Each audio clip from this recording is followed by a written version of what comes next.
Jean-Luc Bou, bonjour. Vous êtes investi par la section du Parti communiste de Sète, d'Agde et de Pézenas de toute la 7e circonscription pour les représenter sous la bannière de Tous Unis pour l'Humain d'abord lors des élections législatives 2017 sur la 7e circonscription de l'Hérault. Une première question en préambule. L'Humain d'abord, c'est bien le programme du Front de gauche et de Jean-Luc Mélenchon. Le Parti communiste a hésité avant de soutenir Jean-Luc Mélenchon. Étiez-vous de cela ? Alors, il y a deux questions dans une. L'Humain d'abord, c'est effectivement le programme partagé qui était celui de l'élection présidentielle de 2012 et des législatives de 2012. Il a été un petit peu réactualisé, un petit peu revu. C'est assurément le programme du Parti communiste et de tous les gens qui soutiennent et nous ont soutenus dans le cadre du Front de gauche depuis cette époque-là. Concernant votre deuxième question, c'est le Jean-Luc Mélenchon. Simplement, vous savez qu'au Parti communiste, il y a eu des débats âpres, vifs, toujours courtois, toujours constructifs, et que maintenant le temps des débats est terminé, le temps de la décision est venu, la décision a été prise. Le Parti communiste soutient à la présidentielle Jean-Luc Mélenchon, tout en faisant une campagne autonome pour les élections législatives et garde sa liberté de programme et de parole. Mais nous soutiendrons sans arrière-pensée aucune la candidature de Jean-Luc Mélenchon au présidentiel. C'était votre choix ? À titre personnel, c'était mon choix. Initialement. Oui. Vous êtes marié, vous avez 2 enfants, et à bientôt 60 ans, vous n'avez pas encore pu ou voulu faire valoir vos droits à la retraite.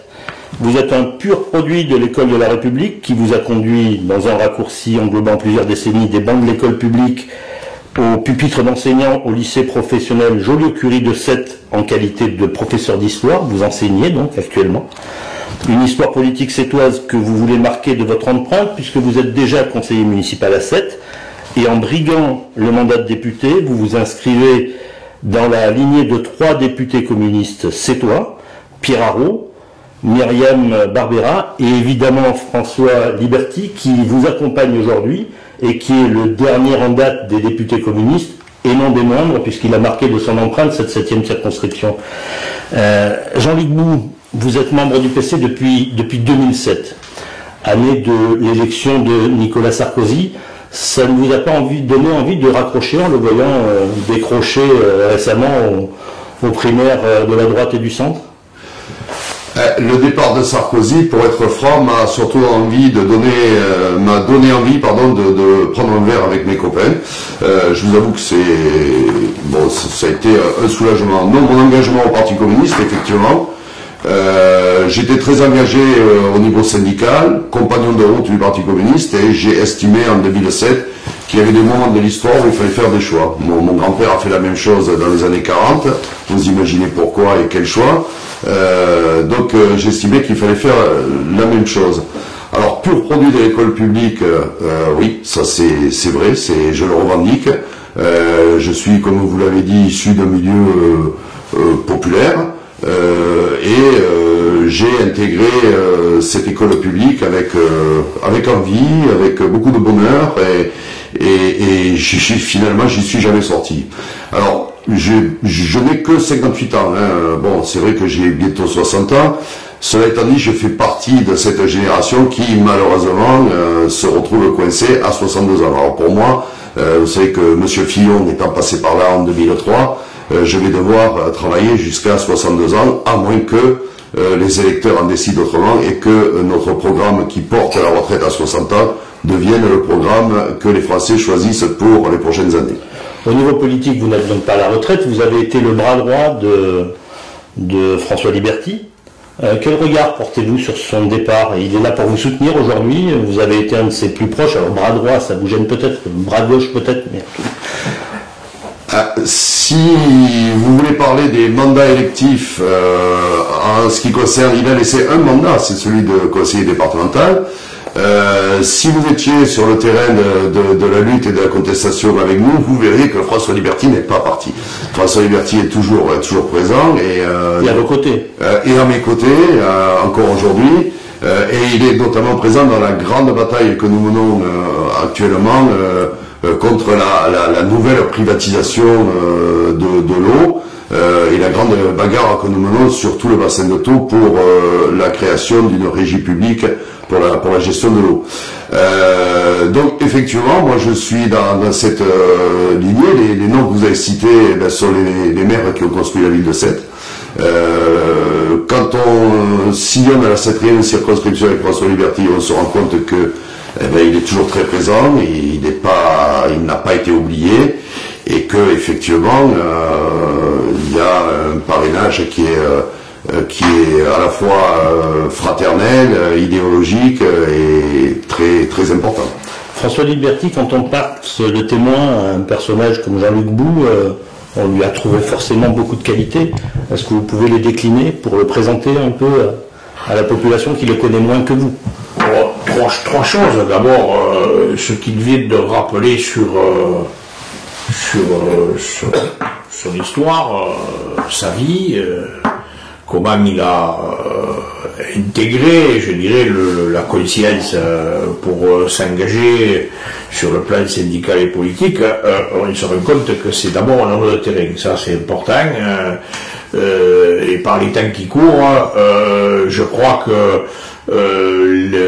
l'exigence d'être du terrain pour demain, dans le cadre d'un mandat électif, être la parole du mouvement social ou des sans-voix, est absolument décisif, parce que l'essentiel que reproche aujourd'hui la population, la classe politique, c'est des gens complètement déconnectés du milieu, du réel, de la vie réelle. Jean-Luc, donc, c'est pas ça. Donc, il est les pieds dans le terrain, et ça, c'est important. C'est sa première qualité.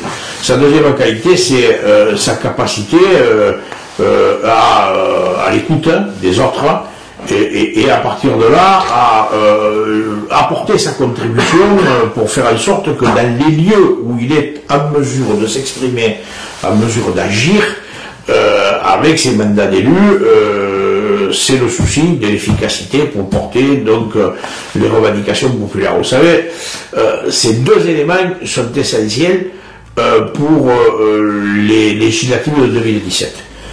Parce que ce dont on a besoin aujourd'hui, au regard de ce qu'on vient de vivre ces dernières années, c'est de députés qui ne soient pas aux ordres d'un président de la République, quel qu'il soit, ou d'une majorité quelle qu'elle soit, mais on a besoin de députés qui, sur la base de leur propre expérience et de leurs propres engagements, vont faire ce qu'ils ont promis et dit, et qui n'ont de compte à rendre qu'aux électeurs qui l'auront mis en place. Jean-Luc qui sera de cette trempe-là. Et ce que nous avons vécu dans cette dernière mandature avec les parlementaires communistes et Front de gauche à l'Assemblée nationale qui ont défendu pied à pied l'exigence de démocratie et l'exigence de justice sociale en lien avec le mouvement social, on l'a vu avec la loi Connery par exemple, etc. Bon, on se rend compte que ces députés, et ils n'étaient pas nombreux, ont fait à la fois acte de résistance et en même temps ils ont été les seuls porteurs d'une vraie alternative de changement, et s'ils avaient été plus nombreux, la loi Connery, elle n'aurait pas été votée. Voilà. Et Jean-Luc, il est de cette trempe-là. Et je crois que le choix d'en faire le candidat qu'on met à la disposition du rassemblement qui est à construire est un bon choix. On a compris donc que ce candidat, ce n'était pas Sébastien Denaja. Sébastien Denaja, un député de gauche pourtant, qui a occupé la scène médiatique suffisamment, on le voyait sur les plateaux de télévision, dans les débats très souvent, et qui a arpenté la circonscription. Vous ne vous reconnaissez pas assez dans sa démarche pour vous rassembler autour de lui et pour faire que on voit bien que la gauche dans les sondages est un tout petit peu en difficulté pour être certain qu'un candidat de gauche soit au second tour. Comme vous l'avez rappelé dans vos propos préliminaires, dans votre introduction, dans votre présentation, la 7e circonscription est d'abord et avant tout marquée par une histoire et par des députés issus du Parti communiste, et non des moindres comme on l'avait rappelé. Pierre Aron, Myriam Barbera, François Liberty, c'est 25 années, un quart de siècle de mandat communiste sur la 7e circonscription. Ça, c'est une chose liée au territoire. Les communistes ont toujours présenté des candidats, et je dirais que il y a 5 ans, Sébastien Denaja a été élu avec les voix du candidat communiste qui était Sébastien Andral. Au second tour, il a eu une attitude très claire, très nette, très franche, en appelant clairement et avec enthousiasme à voter pour Sébastien Denaja. Donc il y a absolument aucune ambiguïté, ni aucune nouveauté, ni aucun calcul lié à des sondages, etc. Nous sommes dans une ligne politique, une logique qui reste la même à ce niveau-là. Cela étant dit, 5 ans se sont écoulés, une législature s'est écoulée, et il est clair que sur cette circonscription, comme au niveau national, il faudra faire un bilan, à la fois un bilan économique et social, mais également un bilan politique de la législature de Sébastien Denaja et de la législature de ce gouvernement.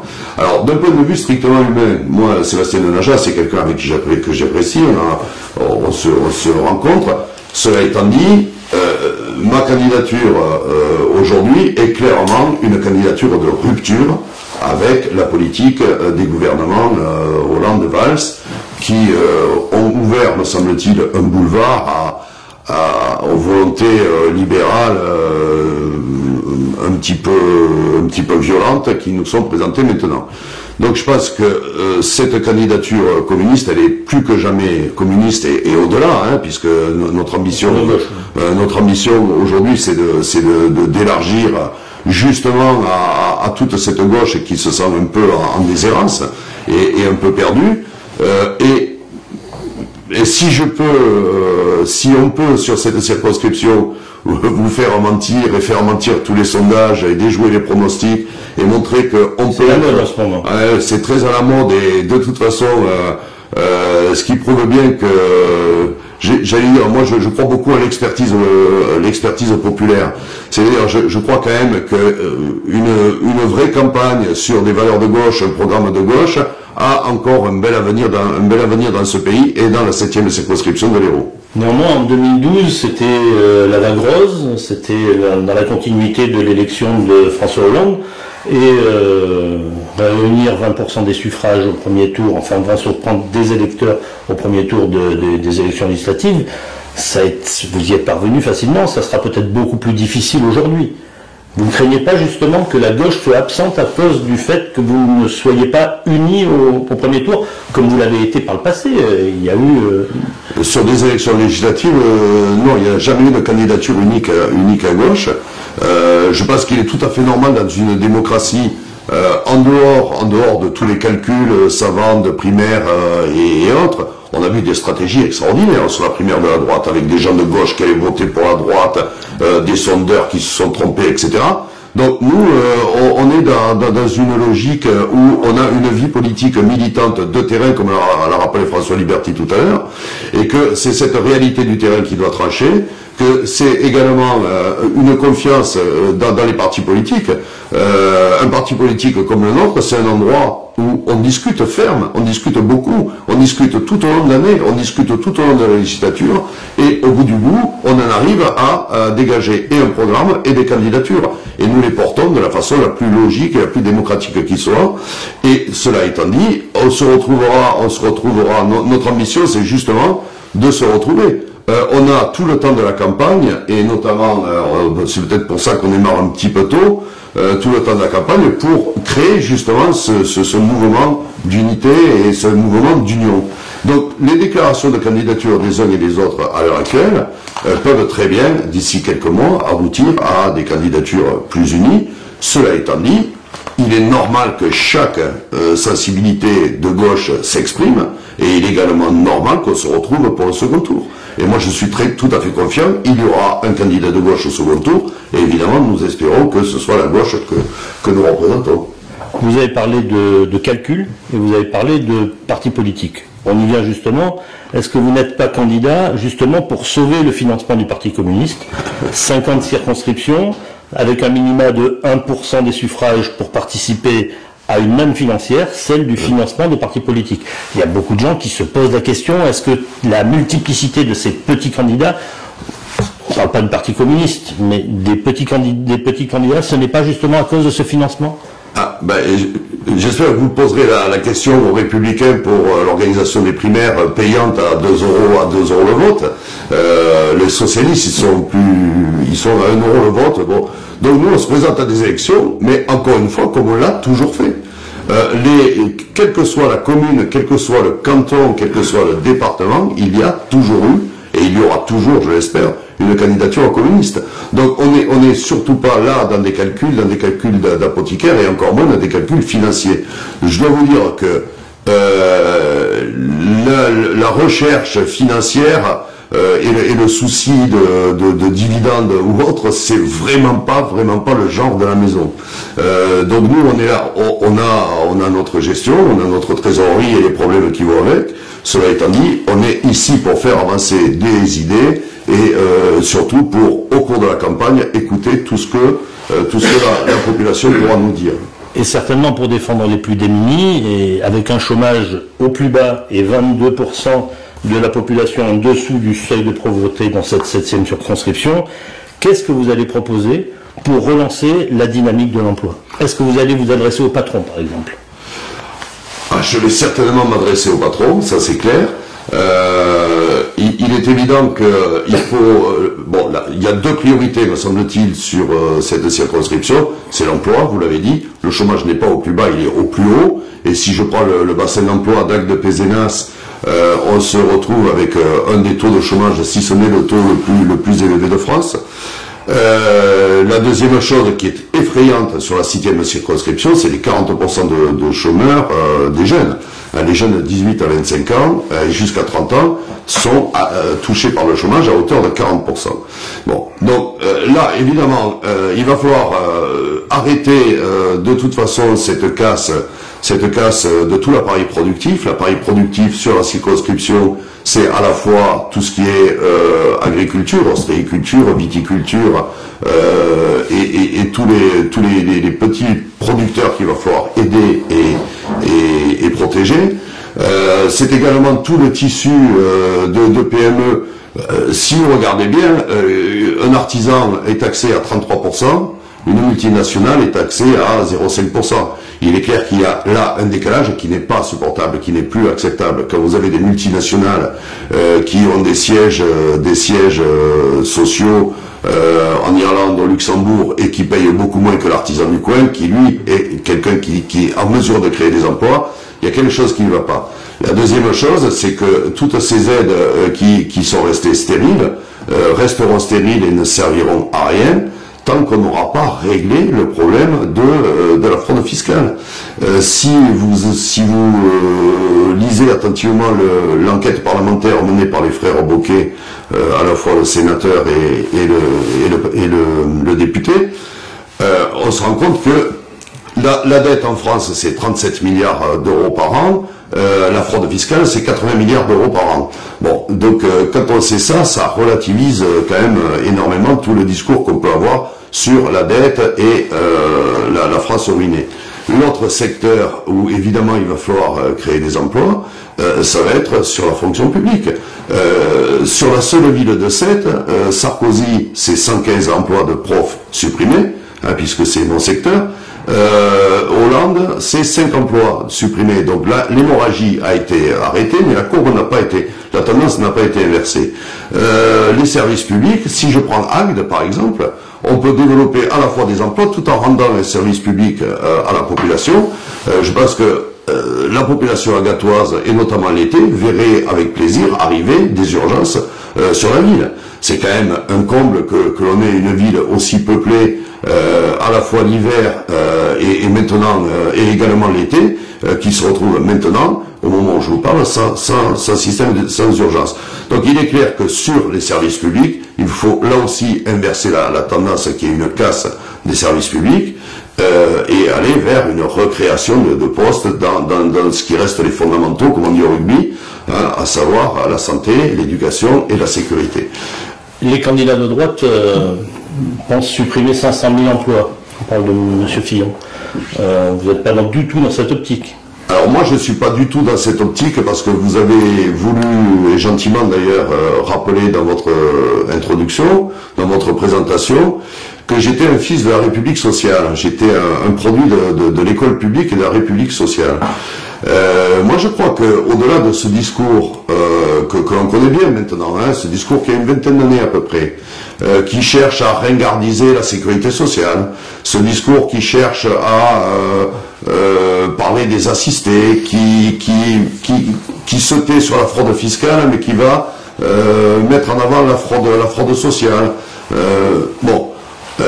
Je pense qu'il y a derrière tout ça la volonté de casser. Alors il y a M. Kessler, le numéro 2 du patronat, du MEDEF, qui lui est très clair, qui dit il faut sortir du programme du CNR. Il faut détricoter, je crois, il dit. Hein. Je crois qu'il faut détricoter le programme du CNR.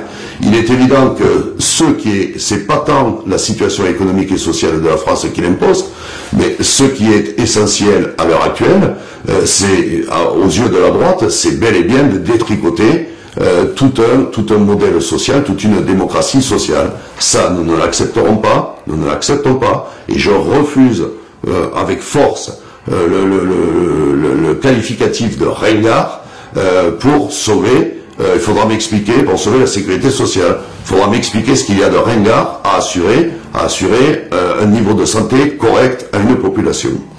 Quand on vous parle de revenir aux 39 heures, ou voire des fois aux 42 heures, qu'est-ce que vous en dites? Je pose simplement l'adéquation, et sans vouloir faire de la mathématique bête et méchante. Les vieux, les seniors, on va dire, que l'on pousse vers la sortie de plus en plus tôt, alors qu'on retarde l'âge de la retraite, les jeunes qu'on n'embauche pas. Il me semble que l'idée, c'est quand même de travailler mieux et surtout de travailler tous. Et il faut bien financer quand même ces retraites. Tout à fait, tout à fait. Qu'est-ce que vous proposez justement? Alors moi, je propose déjà de faire rentrer les 80 milliards de la fraude fiscale. Ça, je pense que est-ce que vous mesurez ce que ça représente, 80 milliards? J'imagine. 80 milliards, c'est deux fois le poids de la dette, cette fameuse dette dont on nous rabat les oreilles. C'est-à-dire que si je divise,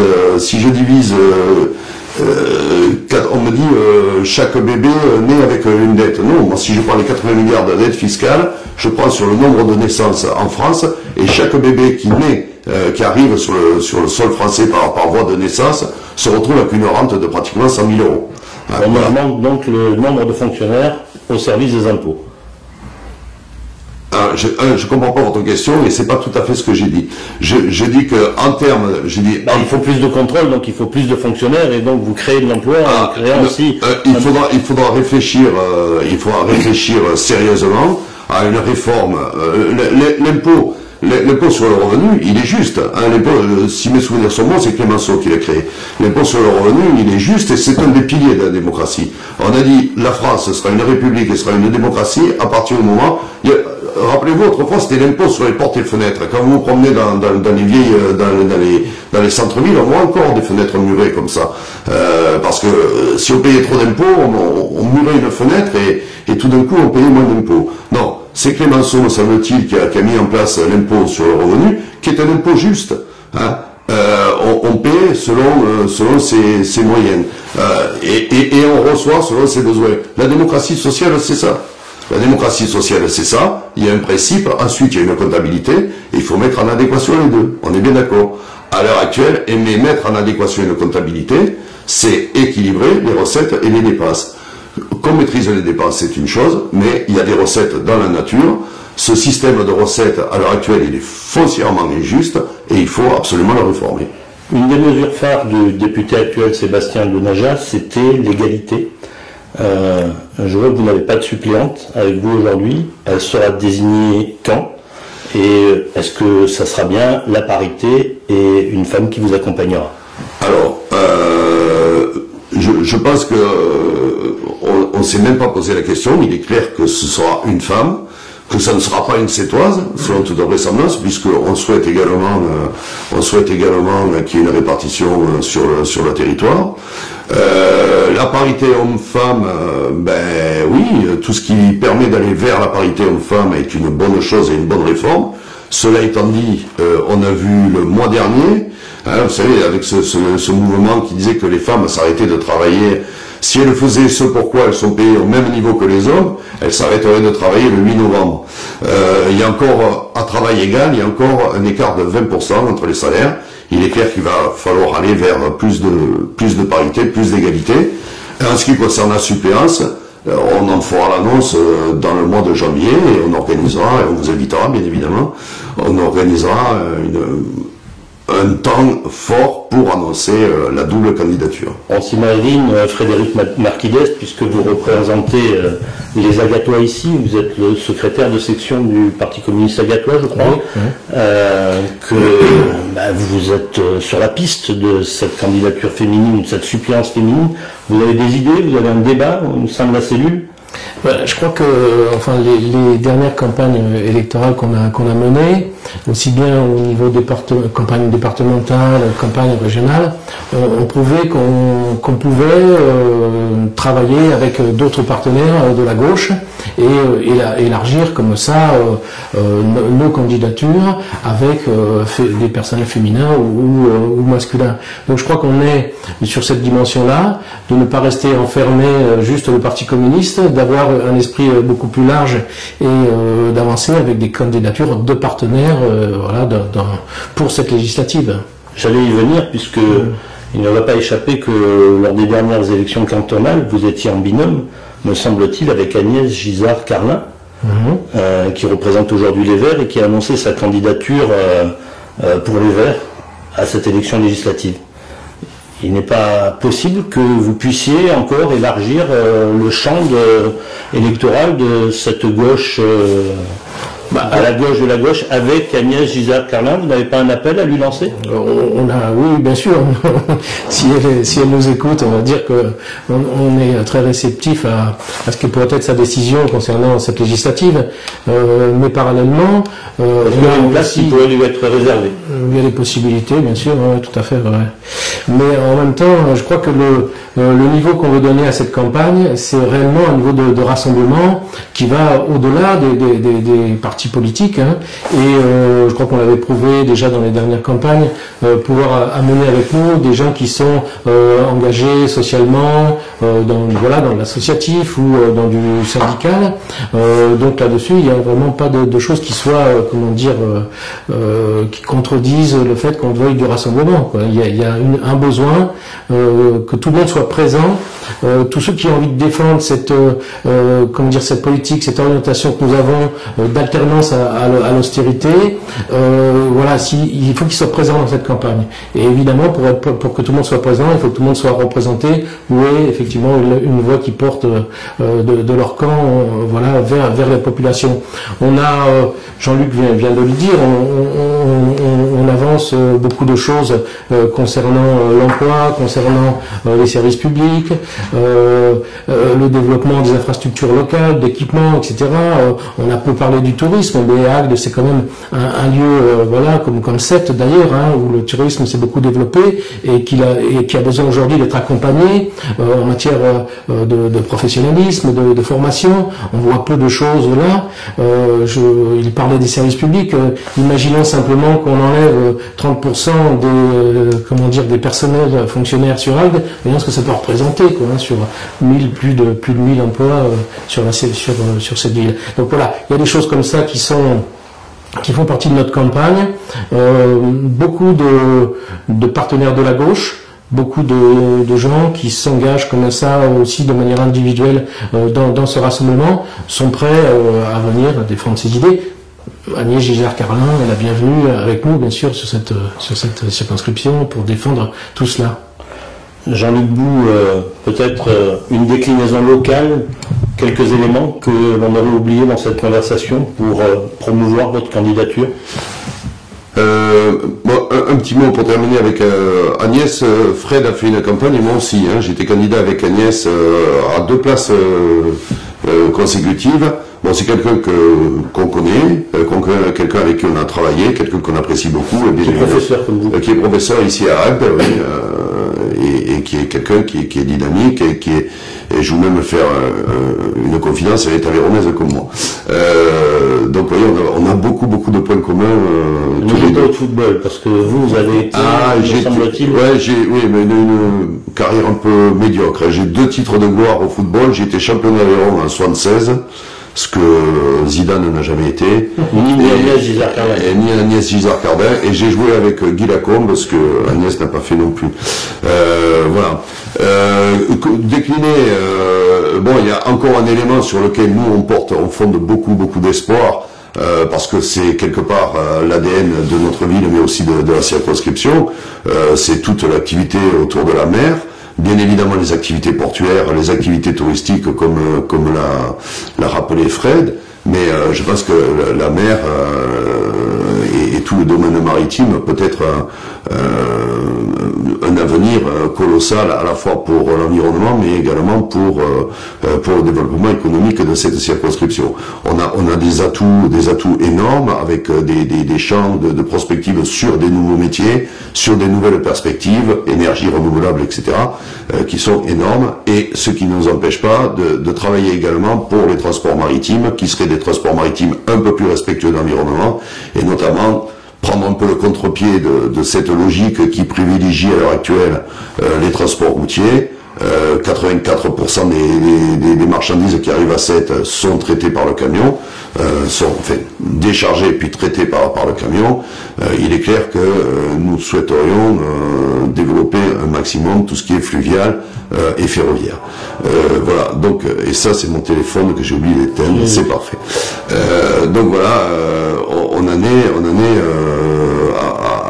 à tirer beaucoup de fils, beaucoup de pistes, d'essayer de voir comment on peut, à partir de ce qui est existant, bâtir un programme économique et social.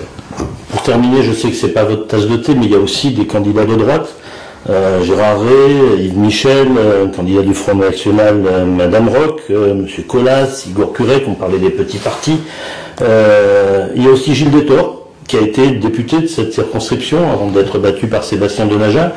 Toujours candidat aujourd'hui, ça vous étonne? Je trouve qu'il y a beaucoup de candidats à droite. On m'a aussi parlé de Yves Michel, le maire de Marseillan. Je l'ai cité. Vous l'avez cité, excusez-moi, parce qu'il y a eu une telle avalanche de prétendants. Bon, moi, écoutez...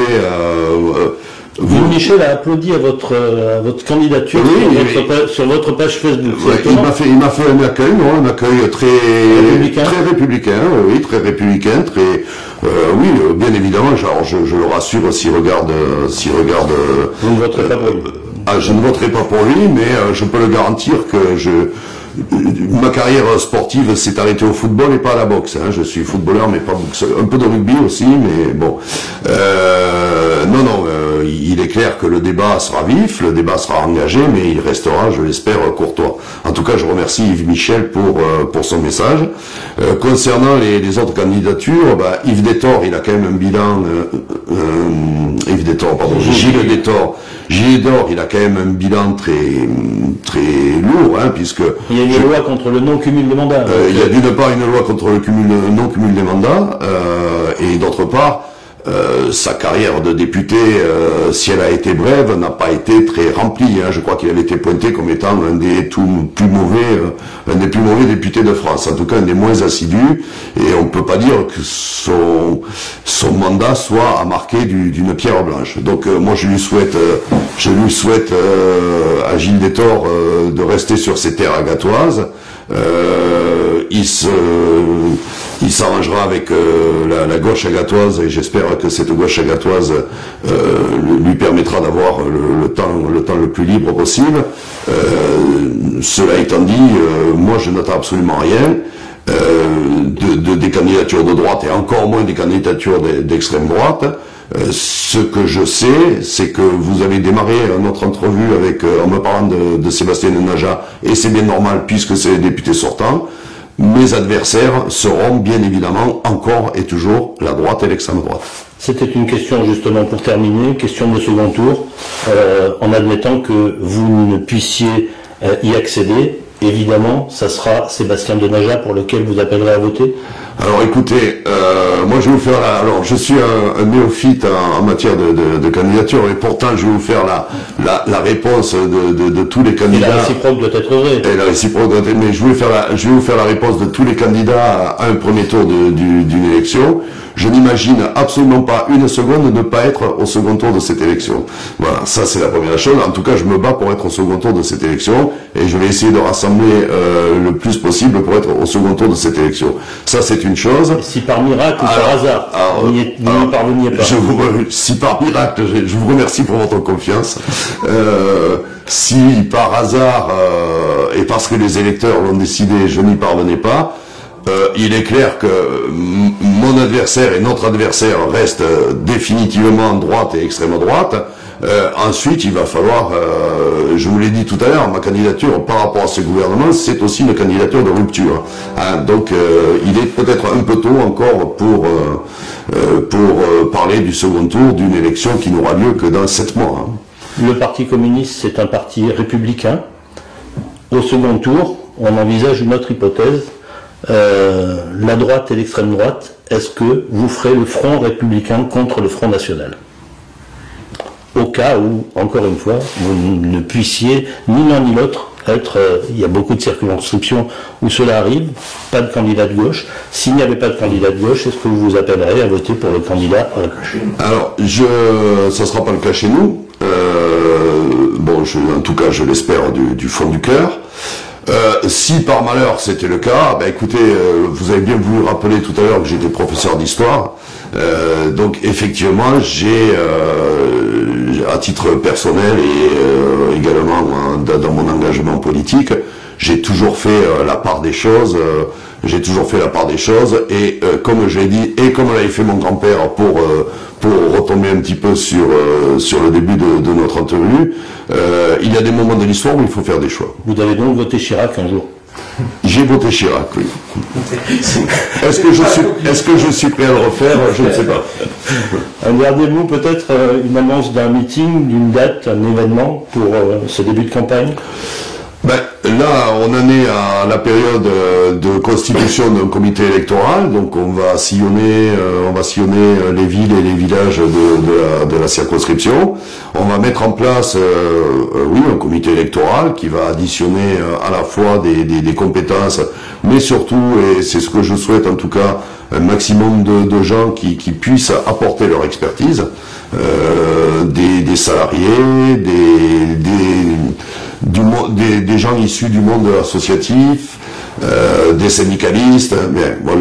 J'ai cette idée en tête là parce que j'ai vu un film qui s'appelle La Sociale il y a 4 jours, où on voit que la sécurité sociale, ce ne sont pas les technocrates qui l'ont mise en place, ce sont les syndicalistes, 90 syndicalistes dans 90 départements qui partaient le soir après le boulot et qui organisaient les 130 ou 180, je ne sais plus, caisses primaires d'assurance maladie et qui ont mis en place patiemment et par la militance cette grande œuvre qui est la sécurité sociale.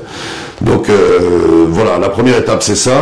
Le deuxième rendez-vous, ça sera dans le courant du mois de janvier, où on fera l'annonce de la candidature, puisqu'elle doit être validée par le Conseil national du Parti communiste le 14 janvier, et en espérant qu'à ce moment-là, on pourra présenter également la suppléante, puisqu'il s'agira d'une suppléante.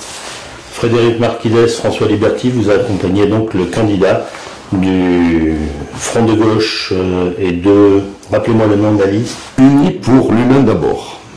Emmené par Jean-Luc Bou. Merci à vous. Merci.